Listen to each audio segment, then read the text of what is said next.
तीन वर्षापूर्वी जेव्हा देवेंद्र फडणवीसनी माझ्याकडे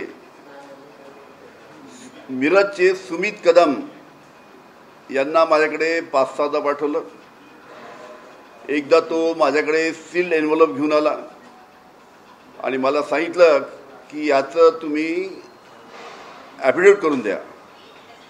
आणि त्या ॲफिडेविटमध्ये लिहिलं होतं की उद्धव ठाकरे, आदित्य ठाकरे, अजित पवार आणि अनेक नेत्यांवर मी खोटे आरोप करायचे आणि त्या खोट्या आरोपाचं मी प्रतिज्ञापत्र करून द्यायचं, ॲफिडेविट करून द्यायचं. तो आणणारा माणूस जो होता माझ्याकडे एन्व्हलप घेऊन येणारा देवेंद्र फडणवीसकडनं तो माणूस होता, तो होता सुमित कदम मिरजचे. त्याचे आणि देवेंद्र फडणवीस यांचे अतिशय जवळचे संबंध तुम्ही जर सर्च केले तर अनेक वेळा त्यांचे आणि देवेंद्र फडणवीसचे फोटो आपल्याला दिसतील. त्यांचे अतिशय घरगुती संबंध. त्याची मिसेस देवेंद्र फडणवीस यांना राखी बांधताना सुद्धा फोटो आहे. समित कदमची मिसेस देवेंद्र फडणवीस यांना राखी बांधताना. त्याचबरोबर अनेक त्यांचे फोटो आहेत. देवेंद्र फडणवीस यांचे समित कदम हे अतिशय जवळचे. आणि त्यांनीच त्याला, समित कदम हा साधारण कार्यकर्ता, नगरसेवक सुद्धा नाही, देवेंद्र फडणवीसनीच त्याला वाय सुरक्षा दिली. आता इतका जवळचा, इतका कोणत्या कामाचा माणूस आहे की त्याला या सरकारने वाय सुरक्षा दिली. हा झाला मुद्दा एक. तुम्ही मिरज, सांगली त्या भागात जर चौकशी केली तर कोणी तुम्हाला सांगेल की समित कदम आणि देवेंद्र फडणवीसचे काय संबंध आहे. विषय राहिला दुसरा की ज्या पद्धतीनं हा दबाव माझ्यावर टाकण्यात आला, उद्धव ठाकरे यांना खोट्या आरोपामध्ये फसवायचं मी समजू शकतो की राजकीय विरोधक आहे. पण त्यांच्या मुलाला आदित्य, 3 वर्षापूर्वी अजितदादा विरोधक त्यांचे होते, तर अजितदादा त्यावेळेस मी समजू शकतो त्यांच्या मुलगा पार्थ. म्हणजे कशा पद्धतीनं राजकीय नेत्यांच्या मुलाला सुद्धा आपल्याला खोट्या आरोपामध्ये अटकवता येईल, या पद्धतीचा प्रयत्न 3 वर्षापूर्वी देवेंद्र फडणवीसनी केला. आणि मी वारंवार सांगत नाही, पण मी जर 3 वर्षापूर्वी जर त्यांनी पाठवलेल्या मुद्द्यांवर जर ॲफिडेविट करून दिलं असतं तर आज उद्धवजी ठाकरे अतिशय अडचणीत असते. आदित्य ठाकरेला या लोकांनी खोट्या आरोपामध्ये जेलमध्ये टाकलं असतं. अशा पद्धतीनं लहान मुलांना सुद्धा अशा पद्धतीच्या घाणेरड्या राजकारणामध्ये यांनी ओढण्याचा प्रयत्न केला. एक तर जेल में जाओ या बीजेपी में आओ, हेच यांचं धोरण होतं. आणि आपल्याला माहीत आहे की कशा पद्धतीने माझ्यावर पहिला प्रयोग झाल्यानंतर तो यशस्वी झाला नाही, म्हणून दुसरा प्रयोग एकनाथ शिंदेंवर केला, तो यशस्वी झाला. तिसरा प्रयोग अजितदादांवर केला, तो यशस्वी झाला. आणि माझ्यावर प्रयोग जर केला असता, माझ्यावर जो प्रयोग केला तो 3 वर्षापूर्वी यशस्वी झाला असता, तर तेव्हाच उद्धवजी ठाकरे यांचं सरकार पडलं असतं. तुम्ही आरोप केल्यानंतर देवेंद्र फडणवीसांनी ते दावा दिले की आम्ही पुरावे सादर करावे, त्यानंतर मी माझ्याकडे असलेल्या क्लिप्स पण सगळ्या सादर करेन. काय नक्की हा क्लिप्सचा विषय आहे? ऐसा है, अभी बात निकलेगी तो दूर तक जाएगी. जोरों का झटका धीरे से, सब आपके सामने धीरे धीरे आएगा. देवेंद्र फडणवीसांचं म्हणणं आहे की क्लिप्स, अनेक क्लिप्स आहेत, स्पष्ट मराठीमध्ये यावरती उत्तर. योग्य वेळेस सगळं पाहिजे. अरे धमकी बिमकी मी घाबरत नाही, मला पण धमकी अनिल देशमुख गृहमंत्री होते, त्यांच्या परवानगीशिवाय येऊ शकत नव्हते. समित कदम काळा आहे की गोरा आहे मी कधी पाहिला नव्हता. तो पहिल्यांदा घरी आला, व्हिजिटर म्हणून आला, तेव्हा मी त्याला पहिल्यांदा पाहिलं. ते तेव्हा मी आपले व्हिडिओ क्लिपिंग दाखवीन तेव्हा काय बोलला होता ते समजेल ना सगळं. ठीक आहे, एवढंच मला सांगायचं होतं. सर विस्तार से बताइए कि एक मिनिट, ते फोटो देऊन दे सगळं. एक मिनिट उशीर केला होता मी. फोटो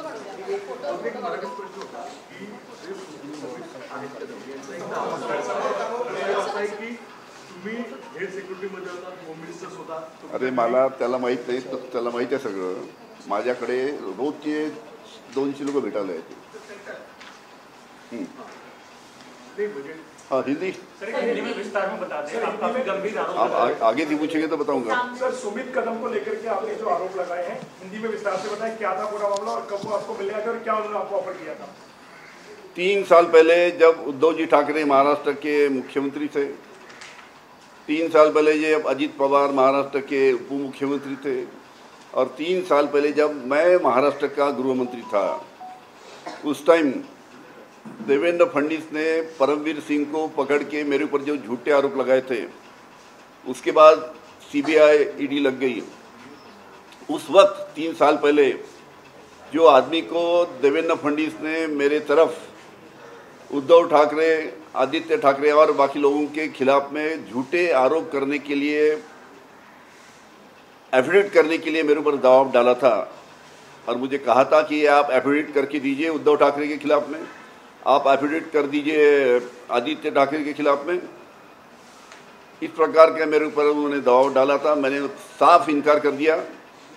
मैंने उनको बताया कि मैं झूठे आरोप ना आदित्य ठाकरे के ऊपर लगाऊंगा, ना उद्धव जी ठाकरे के ऊपर लगाऊंगा या अन्य नेताओं के ऊपर लगाऊंगा. ऐसे झूठे आरोप लगा के मैं उनको तकलीफ में नहीं लाना चाहता. और मैंने 3 साल पहले एफिडेविट करने से इनकार कर दिया. और जो एफिडेविट लेके मेरे पास जो 5-6 बार जो पहले शुरू में आया था, उसका नाम था समित कदम.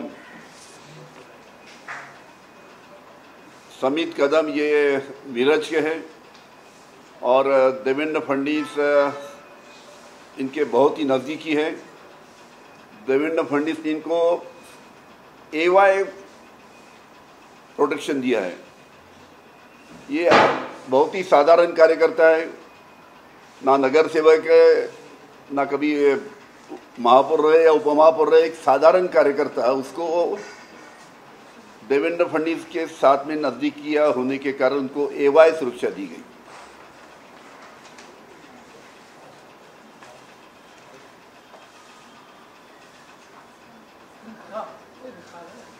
सर समित कदम जो बार बार कह रहे हैं कि मुझे आपने, मतलब उनको आपने बुलाया और आपके बुलाए बगैर वो गए नहीं, क्योंकि अगर गृह मंत्री से मिलना है तो उनकी रजामंदी बेहद जरूरी होती है. गृह मंत्री मैं जब था, मेरे घर में रोज मुझे 200 लोग मिलने आते थे. मंत्रालय में रोज दिन भर में 200-300 वहाँ भी लोग मिलने आते थे. मैं आम लोगों से हमेशा मिलता था. वो वहाँ पे जब आया था तो उसने जब मुझे बताया कि मैं देवेंद्र फडणवीस ने मुझे कुछ काम से भेजा है, तो मैंने उसको बैठा के पूछा अलग से कि क्या काम है, तब उसने मुझे सब बताया.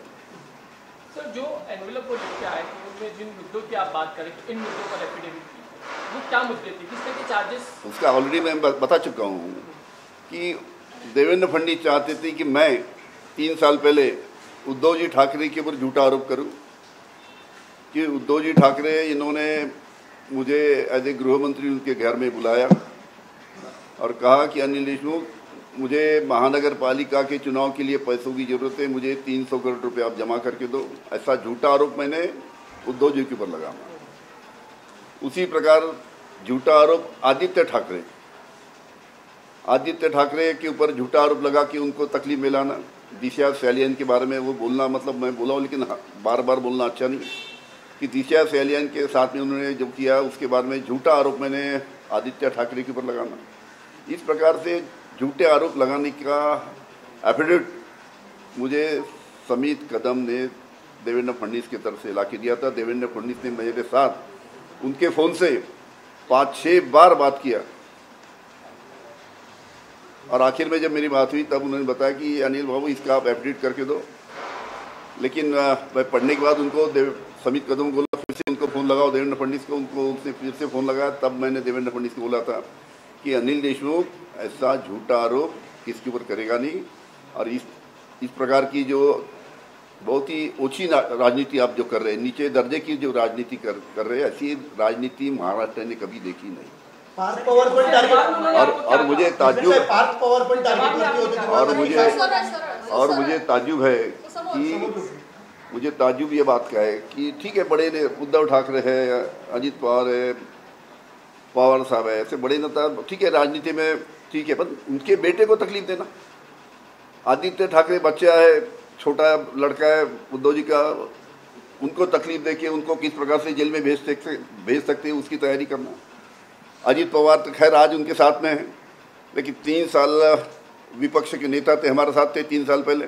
उनका बेटा पार्थ को इस प्रकार का उसके ऊपर आरोप लगा के उसको तकलीफ दिलाना, मतलब कहने का मतलब कि बच्चों को भी इन्होंने छोड़ा नहीं, बच्चों को भी छोड़ा नहीं। इस घिनौनी राजनीति से उनको भी टारगेट करने की कोशिश किया।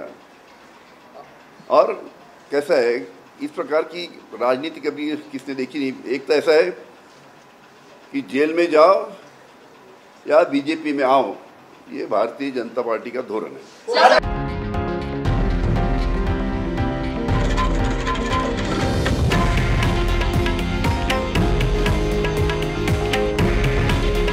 हे आहे देशातील नंबर 1 न्यूज नेटवर्क आणि आपण पाहत आहात TV9 मराठी। काळजी तुमची, हित महाराष्ट्राचं।